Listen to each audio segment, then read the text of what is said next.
Seltzer Kings. Podcasts. I found a kid who swings a golf club like a dream. I'd like to try to qualify him for the U.S. Amateurs. Coming to Apple TV Plus. What's your name? I'm not into older guys, but I'm flattered. A new comedy series, Stick. I don't want to go on this trip. Your mouth's saying one thing, but those eyes are saying something else. From the home of Ted Lasso. This is your shot at redemption? This is your mulligan? Owen Wilson. This game takes and it takes. The game's finally giving me something back. Stick. You know Arnold Palmer? Iced tea, lemonade, mix it. I'm missing a nap for this. Streaming June 4th on Apple TV Plus. Switch to Verizon Business and get more from your internet without paying more for your internet. Get LTE Business Internet starting at $39 a month when paired with select business mobile plans. That's unlimited data, and with it, unlimited possibilities. Start saving today with Verizon Business, ranked #1 in small business internet customer satisfaction by J.D. Power. Starting price for 25 megabits per second LTE internet plan with smartphone plan savings, plus taxes, fees, and economic adjustment charge. Terms apply. For J.D. Power 2024 award information, visit jdpower.com/awards. Honestly, Gavin, you're the only person I know that could make a Tupperware party less exciting. Yes. The following podcast contains pornography, adultery, TV, soap operas, uppers, drunkenness, compulsive shopping, explicit language.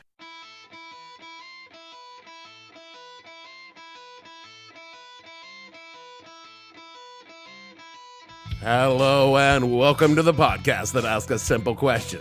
When you told me I was coming over for a party and then you tried to sell me household cleaning products, what the hell were you thinking? I'm your host, Dave Bledsoe. This episode number 495, the Amway, Avon, and Tupperware, oh my edition of the show. We talk about all your mom's side hustles in the 70s and 80s. Stay tuned. The What the Hell Are We Thinking podcast is brought to you by Ponsco. It's legit, we swear. Are you looking for a chance to start your own business, working for yourself and from home with minimal startup capital and no real customer base beyond your immediate social circle? Then you're looking for Ponsco. At Ponsco, we help entrepreneurs such as yourself market stuff to other entrepreneurs, building teams of people who sell stuff to other people. And in return, all we ask from you is that you buy the stuff that you sell from Ponsco and are constantly bringing new people into the Ponsco family. The more people you bring in, the more stuff they sell, the more money you earn, and the bigger Ponsco grows.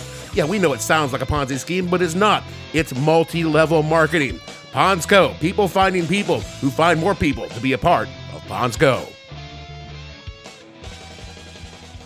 Meats keep meatier, beats keep beatier, chips keep chippier, dips keep dippier. Tupperware freshness, that's our promise. Look at all the ways we keep it. Come to a Tupperware party and see all the new ways you can lock in freshness. Beans, greens, cheese, teas, potato, tomato, salami, pastrami. Jams keep jammier, hams keep hammier, cakes keep cakier, flakes keep flakier. Tupperware freshness, that's our promise. Look at all the ways we keep it.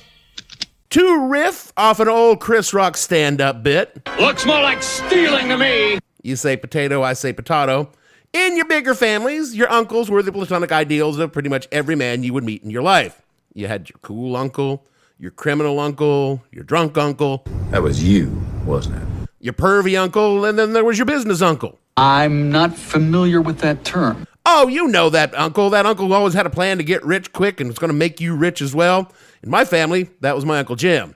Jim wasn't a bad guy. He was just the kind of guy who was always coming to you with his next big deal. Pork bellies, soybeans. Jim was in the local Junior Chamber of Commerce, the JCs, an organization which builds itself as a, quote, leadership training service organization and civic organization for people between the ages of 18 and 40, unquote. But in reality, it seemed to be either a drinking club for used car salesmen or a drinking club for wannabe entrepreneurs. Swindler and con man. Entrepreneur. Many of them were.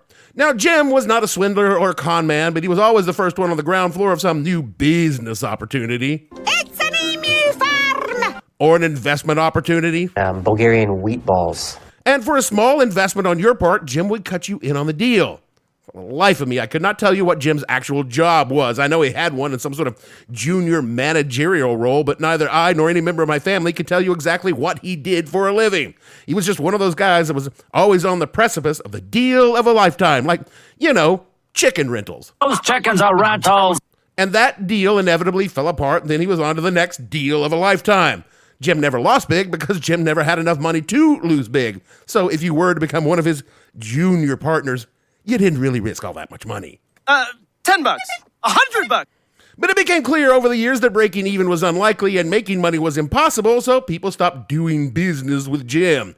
But in those early days, Jim would often drag a family member into his schemes, and that is how sometime in the late 1970s, my childhood home became filled with off-brand kitchen cleaners and generic snack foods that my parents were supposed to sell so that they could make their fortune. Which brings me to this week's topic, the origins of the side hustles and the at-home entrepreneurs in the 70s and 80s. Before Herbalife and shitty leggings sold by Mormon wives, you had Avon, Amway, and Tupperware. Oh my. So, before we get started, let's talk a little bit about how things get sold in America. Good God, no. For most of us, if we want to purchase, say, a Farmwhoofer rectal turbine model 5403, we would turn to a retail outlet, like a brick-and-mortar store such as Rectal Turbines or Us, or an online retailer like buttwin.com. I'll get you a great discount. This is called indirect sales. The manufacturer sells to a third party who then sells to you, the rectal turbine customer. But savvy rectal turbine customer knows that the best deal is directly from Farmwhoofer and buys it from them, either through a Farmwhoofer website or from a salesperson who works at Farmwhoofer. And this is called a direct sale. Direct or wholesale prices are cheaper because the middleman of the retailer that marks up the price to cover their cost and profits on said sales. Now that's eliminated. Now here you asking, Dave, why doesn't everyone just buy directly from Farmwhoofer when they need a rectal turbine? Well, for some, it's a matter of convenience. It's worth the additional cost to buy a rectal turbine from their local rectal turbine dealer, or the manufacturer might not cover shipping or any number of additional perks that the retailer would. Or the customer may feel that Farmwhoofer's customer service is less than what they would get from a retailer, making the purchase of a rectal turbine more difficult. Or say Farmwhoofer might not be interested in the sale of a single rectal turbine rather than the bulk lights of rectal turbines that they usually operate in. Are we done here? Oh no, I got so much more. Now say you are Farmwhoofer and you have been selling your rectal turbines to retailers, but you're interested in entering a direct sale to consumers. Well, I can tell you're interested. You could open up your own rectal turbine showrooms, but this requires a staff to run them, and that's expensive. So you turn to your existing sales staff who have been convincing Rectal Turbines or Us or buttwin.com to buy Farmwhoofer instead of Anal Breeze for generations. Right, stop that. Silly.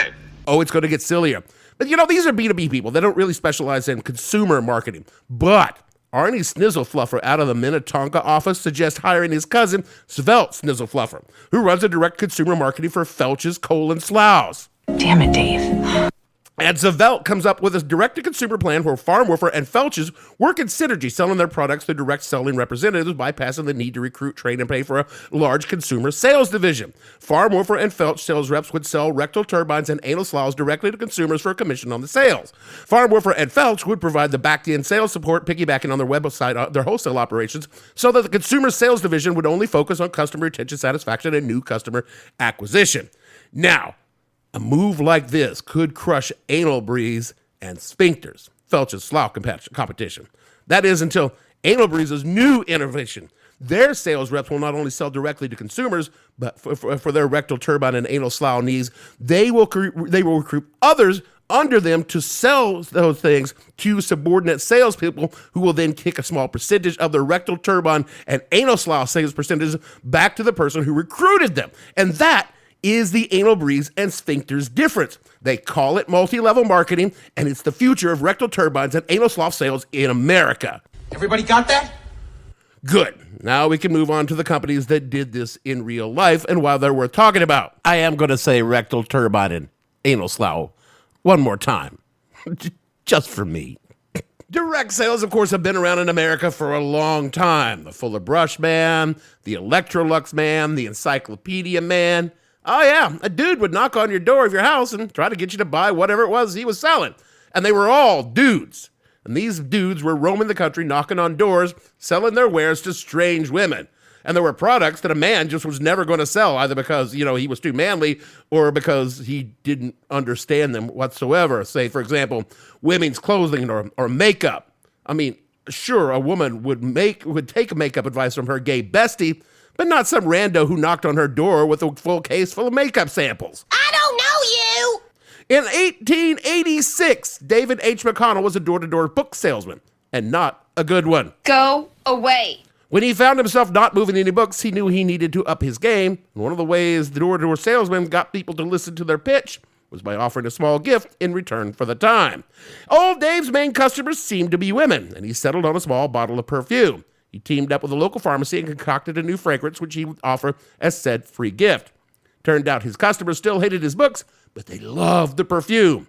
So Old Dave started the California Perfume Company, based, of course, in New York City. Logical decision, logically arrived at. Dave sold his perfumes like he tried to sell books door to door and was moderately successful. The company was doing well enough, but then Dave did something revolutionary. He hired a woman. Well, that's an interesting idea. Persis Foster Eames Albee. From an Avon UK website, quote, McConnell had realized that the best way to market his products to women would be to hire women to sell them. It's an obvious idea by today's standards, but hey, someone had to take that first leap. At age 50, Albee was hired to travel by bugging and train doing door-to-door business all around the Northeast. Albee soon began to train a fleet of female salespeople to do the same, and the Avon lady was born. The term was coined by the company and has come to represent the unique aspects of the role. The company allows its employees to purchase products and literature and resell the items on their own time in their own style. Exactly what McConnell was doing as a book salesman. Avon's first of its kind approach to cosmetic sales is the one that has allowed the brand to stand out for over a century. In 1887, just 1 year into his perfume business, McConnell, thanks to Albee, recruited a team of 12 female representatives to market his 18-piece fragrance line, unquote. In 1928, the company rebranded after the hometown of McConnell's favorite author. Cleveland, Ohio? No, Stratford on Avon. This is where Shakespeare's from. Never mind. The Avon company quickly expanded into a full line of makeup accessories and became one of the dominant beauty brands of the 20th century, all because one guy sucked at selling books. The technique wasn't revolutionary, but having women to sell the product was, despite the fact, that women had been selling things for as long as humans had been selling things. Apparently just never crossed anyone's mind until Old Dave came along. Nor did anyone consider that a product consumed entirely by women at the time anyway might sell more if it was sold to women by another woman. Brilliant! Then to have these sales take place in the comfort and convenience of the home, where said products could be sampled extensively without appearing to be vain or monopolizing a makeup counter and mirror, never seemed to occur to anyone until Old Dave and his Avon ladies. Oh, yes. Capital idea. And it didn't take long for imitators to pop up in the makeup space. Mary Kay and her... Take that pink Cadillac Eldorado over there. Being chief among them, though they did bring in a little special sauce later on. It would be a wildly different product to take the innovation of the Avon lady to the next level, rectal turbines. No, Dave. Sorry. It began when an engineer for the DuPont Chemical Corporation experimented with the slag byproduct of oil refining, a substance called polyethylene. You know it better by its common name. Plastic. Assholes. A product that would go on to become so ubiquitous that right now you are full of tiny pieces of it. The engineer by the name of Earl Tupper, You're making that up. oh, I assure you that is his actual name, began fiddling with the waste product, seeing if it might have some use other than slowly breaking down into tiny pieces and infiltrating all living things. And what he came up with went on to become one of the most common and actually useful household products of the 20th century. If you want to lock in freshness, Tupperware really locks it in. You can see and buy Tupperware at a Tupperware party. A Tupperware dealer will tell you how you may qualify to earn this handsome Hamilton Beach adjustable electric knife and cutting board if you have a party in your home by December 30th. Tupperware really locks it in. We're in the phone book.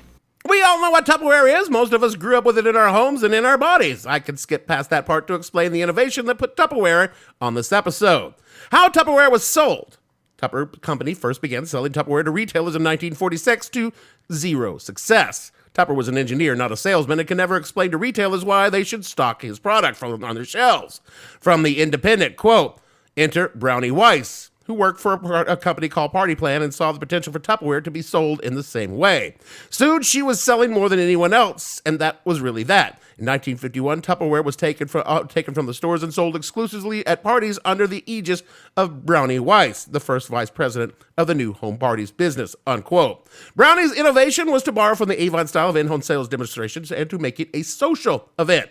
An Avon rep might have several women at the home for a sale where light refreshments were served, but Brownie conceived of an actual party. To have what they called key parties. Key parties, huh? Well, they were a little more staid than that, but I'm not saying that an orgy didn't break out after one. See, Brownie's sales rep would invite several women over, serve food and beverages, and play these little games that demonstrated the utility of Tupperware.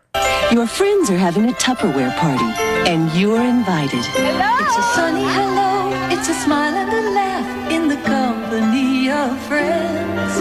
It's learning and sharing with people who care in the company of friends. You're in the company of friends. Tupperware. Company of friends. Tupperware. Won't you come and join us in the company of friends?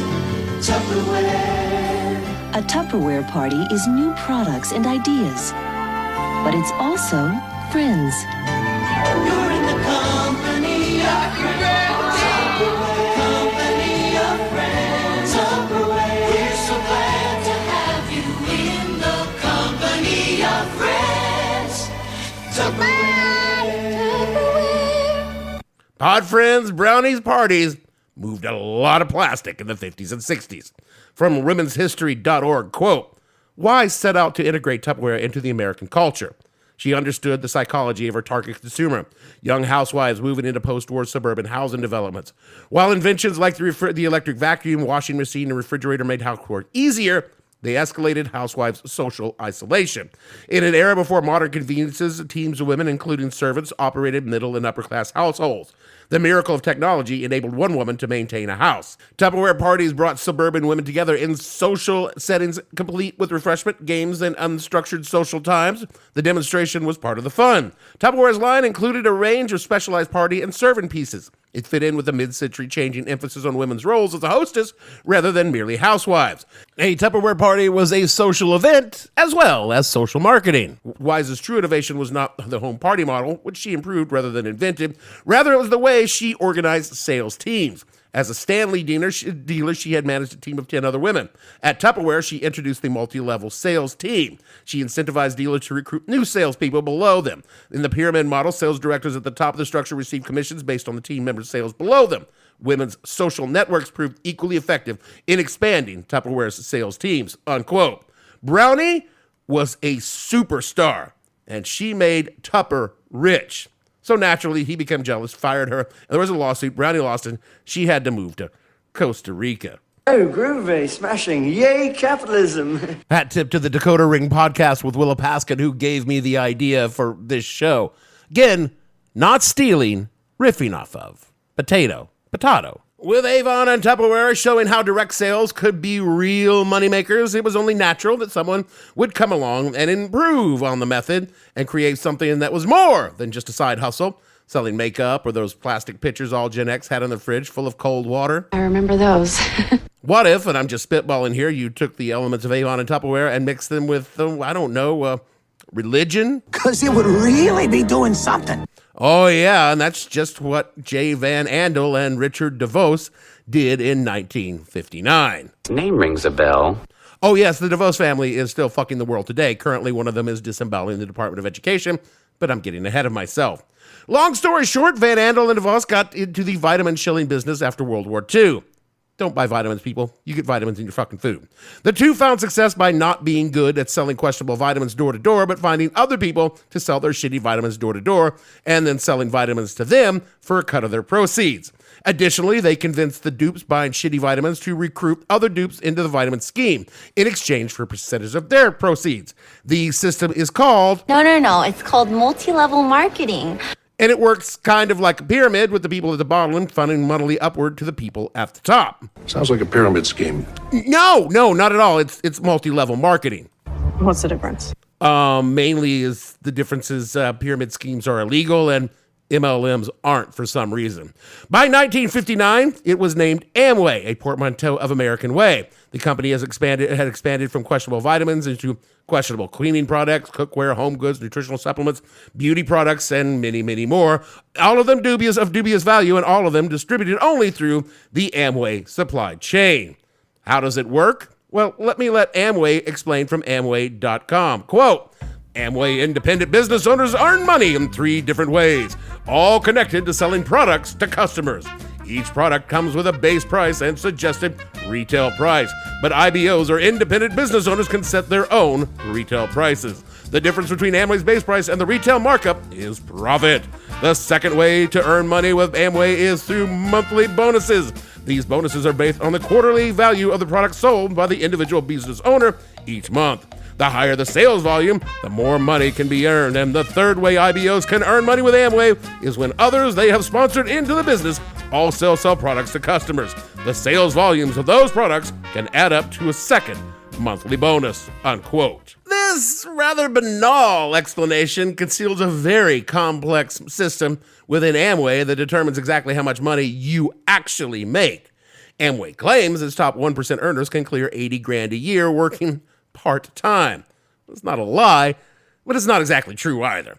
The top 50% of earners clear a much less spectacular $3,000 a year, which is notably not very much money. A part-time job at McDonald's can clear that in 6 months, and at least you get a shift meal every time you work. You get Jack and shit free from Amway, and Jack has left town long before you have ever signed up. Because you buy everything from Amway that you sell, and before you sell it, and if you don't sell it, well, I hope you like Amway snack bars, because you are eating a lot of them, and you can wash them down with your Amway Excess energy drink. I think I'll pass. But pod friends, the real money is in the downline. Let me see if I can explain it the way my Uncle Jim explained it to my mom and dad all those years ago. This is an approximation of what I remember Jim sounding like. You see, you can own your own business, Dave. My dad's name is Dave, too. And you work for yourself, no bosses. How much money you make is based entirely on how much effort you put into it. Now, I see you getting ready to ask Jim, what exactly that I am doing? Well, Dave, you're selling products, basically, that sell themselves. All you're really doing is offering things to people who already want to buy them. So you just put people who want things with the things that they want. That's the foundation of Amway, Dave. People who want what we are selling. Take this Amway home kitchen cleaner. Just as good, no, better than the bottle of Fantastic Billy, that's my mom's name, has on the kitchen corner right now. It cuts grease, it cleans stains. It does everything the Fantastic does, but better. And $1 less a bottle than what Billy's paying for Fantastic at the store, if I can say. Look at that price, Billy. Tell me that isn't lower. No, you don't have to, because I already know it is. And it's the same for everything Amway offers, Dave. But here's the thing. The products that sell themselves are just a part of the Amway way. The real money is how Amway teaches you how to make yourself and life better as an independent business owner. Because that's what you are, Dave, an independent business owner. Amway offers you courses you can attend for a nominal fee, and I really mean nominal, Dave, on how to better market your business. And Dave, after you've taken a few of these modestly priced courses, you can do what I'm doing now. Bring others into the Amway family. Because Amway's a family, Dave, and when you're a part of that family, the family takes care of you. You'll go out, you'll do what I'm doing now, not just offer the fine Amway products for your home, but offer Amway itself to new people. And the best part, Dave, is this really is the best part. You and Billy and the kids benefit from every new person you bring in. Because when they sell something, and Dave, they will sell a lot, you make you money too. Part of their revenue goes directly into your pocket. And you won't have to do anything. Amway takes care of it all. And a little bit of everything that they sell goes to you the same way that a little bit of everything you sell goes to me.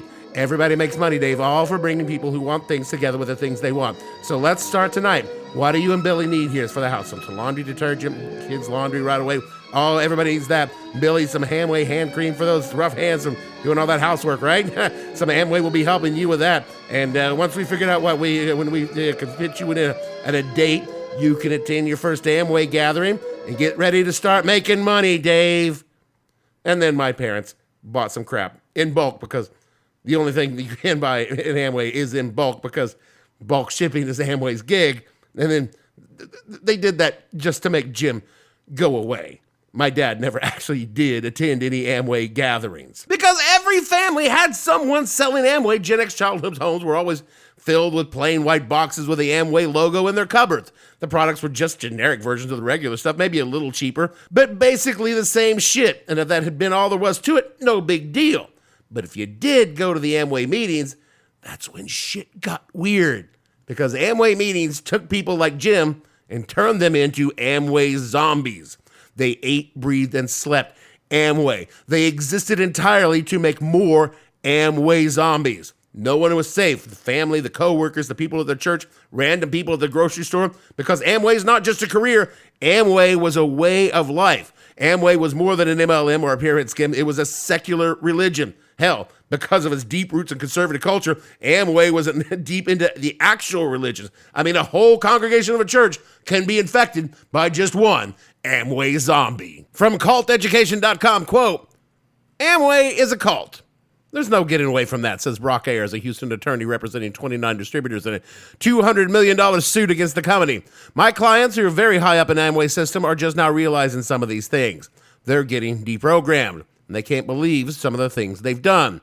Akers says the distributors are expected to do something called edifying your upline. That amounts to paying them respect, sometimes bordering on worship, and consulting them for decisions, not just in terms of business, but in day-to-day matters such as what kind of vehicle they should be driven and what kind of clothes to wear. For example, an upline expects someone downline to open the car door for them.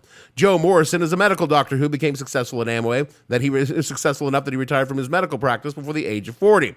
He's the spokesman in a lawsuit, and he talks about how he would run and grab the car door for his upline. That's just the kind of mentality they instill. A visitor to the Amway Untold Story website offers, now I realize what people mean by Amway brainwashing. They leave no one unable to trust themselves or their capabilities. I have experienced that, and it has led to a great lack of self-esteem and diminished self-image, which I have to work on now on a daily basis just to cope. I've become very depressed and had to seek a doctor's treatment. The writer adds that he feels the depression and lack of self-esteem came from having second guess himself on a daily basis and not being able to act without prior approval from his upline, unquote. Pod friends, that right there is the Amway zombie difference. Now look, Amway didn't invent the MLM. It simply streamlined and mythologized it. It wasn't odd to have a part-time gig, what today we call a side hustle. In the 70s, 80s, my mom made most of our Christmas money decorating cakes. She was locally famous everywhere we lived for them, and she made good money doing it. But you know what? She never tried to start a cake cult. That's interesting. Tell me more. Okay, actually, I probably would join a cake cult. Her cakes were really fucking good. Today, we are used to distant family members suddenly popping out of nowhere, either on Facebook or, God forbid, in person with some product they're peddling.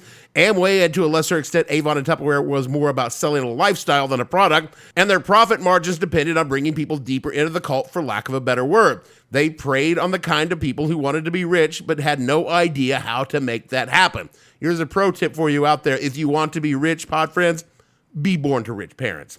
Amway and their descendants / competitors were selling the dream of easy money to a class of Americans. The illusion of entrepreneurship is a panacea for all the things in your life that didn't turn out the way you expected. Your spouse, let's be honest, your husband, because most MLMs are marketed to women, is always at work. And honestly, he's not the dreamboat you hope to find as a girl. The kids are in school now, and you have empty hours of your life, and they're emptier than you imagine.